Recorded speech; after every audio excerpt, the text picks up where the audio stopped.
অগর ভিতরে আমরা ঢুকবো এর ভিতরে সুরঙ্গ রাস্তার ভিতরে ওগুলোর ভিতরে তো যোধারা গেছিল শরীফ পাতারা সুন্দর হ্যাঁ উপর তুলটা দেখছো এটার ভিতরে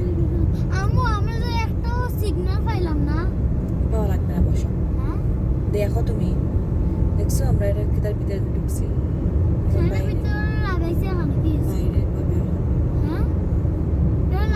উফ রে বেয়াদব মাইয়া